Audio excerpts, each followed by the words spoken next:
మన ఈ కార్యక్రమాలు నిర్వహించడానికి ఎక్కడ కూడా ఎలాంటి ఇబ్బంది లేకుండా ప్రాంగణం ఇంజనీరింగ్ కొలతల ప్రకారం ఎక్కడ కూడా ఎలాంటి ఇబ్బంది లేకుండా స్టేజీ ఏ విధంగా ఈ ఉన్నటువంటి గ్రౌండ్లో ఎలా ఏర్పాటు చేయాలి, అదేవిధంగా టెంట్ ఏ విధంగా ఏర్పాటు చేయాలి, టెంట్ గ్యాలరీ ఏ విధంగా ఏర్పాటు చేయాలి, ఈ గ్రౌండ్ ఏ విధంగా ఏర్పాటు చేసి అందరికీ కనిపిస్తుందనే ఒక ప్లాన్తో దగ్గరుండి ఈ కార్యక్రమం మొత్తం కూడా నిర్వహించడానికి ప్రాంగణాన్ని, ఈ టెంట్లు, అదేవిధంగా ఇటు బార్కెట్స్ అన్నీ కూడా ఏర్పాటు చేసిన వారు డిఈఈ మనోహర్ గారికి, డిఏఓ రమేష్ గారికి, ఏఈ గారికి, గోపి గారికి ధన్యవాదములు తెలియజేస్తూ వారిని పూజా కార్యక్రమం నిర్వహించవలసిందిగా ఆహ్వానిస్తున్నాము. పందిరి గోపి గారు ధర్మకర్త, ఆలయ ధర్మకర్త వారిని పూజా కార్యక్రమం నిర్వహించవలసిందిగా ఆహ్వానిస్తున్నాము.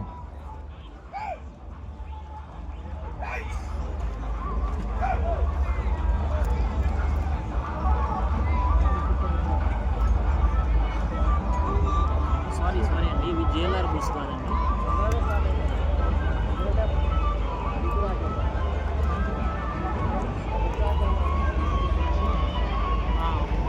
నేమ్ చేంజ్ చేస్తాను, సారీ.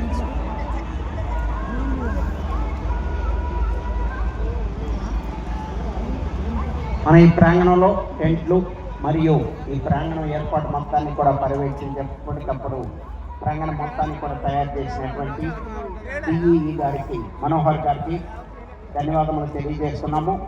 డిఏఓ రమేష్ గారికి ధన్యవాదములు తెలియజేస్తున్నాము. ఏఈ గారికి, గోపి గారికి ధన్యవాదములు తెలియజేస్తూ పూజా కార్యక్రమం నిర్వహించవలసిందిగా వారిని ఆహ్వానిస్తున్నాము. త్వరగా వచ్చి పూజా కార్యక్రమం నిర్వహించాలని పందిరి గోపి గారు, ఆలయ ధర్మకర్త గారు వారిని పూజా కార్యక్రమం నిర్వహించవలసిందిగా ఆహ్వానిస్తున్నాం. పందిరి నాగిరెడ్డి గారు, ఆలయ ధర్మకర్త వారిని ఆహ్వానిస్తున్నాము.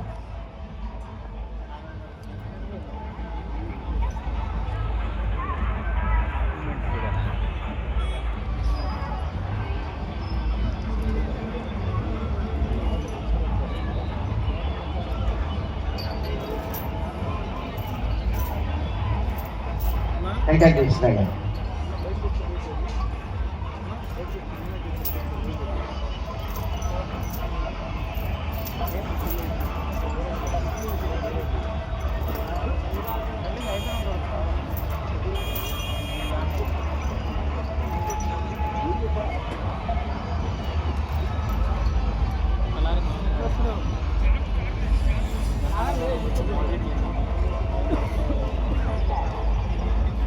రెండుపళ్ళ విభాగంలో ఇప్పటివరకు 12 మంది రైతు సోదరులు తమ పేర్లు నమోదు చేస్తున్నారు.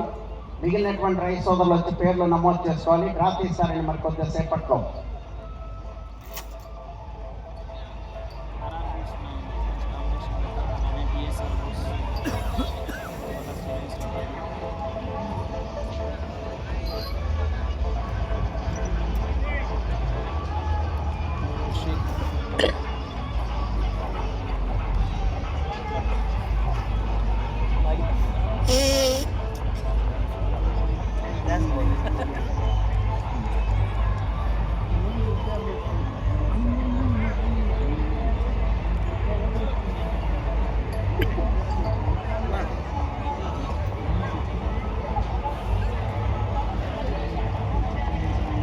కానీ వాళ్ళని స్పీడ్గా పూజా కార్యక్రమం నిర్వహించాలండి. ఈ మనోహర్ గారిని పూజా కార్యక్రమం నిర్వహించవలసిందిగా ఆహ్వానిస్తున్నాము. డిఏఓ రమేష్ గారిని పూజా కార్యక్రమం నిర్వహించవలసిందిగా ఆహ్వానిస్తున్నాము. ఏఈ గారిని, గోపి గారిని పూజా కార్యక్రమం నిర్వహించవలసిందిగా ఆహ్వానిస్తున్నాము. పందిరి నాగిరెడ్డి గారు, ధర్మకర్త గారిని పూజా కార్యక్రమం నిర్వహించవలసిందిగా ఆహ్వానిస్తున్నాము.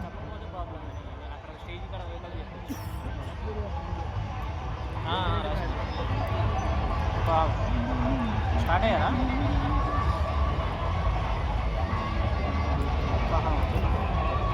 అదే వెళ్ళి కావాలంటే స్లిప్ చేస్తాను. నాలో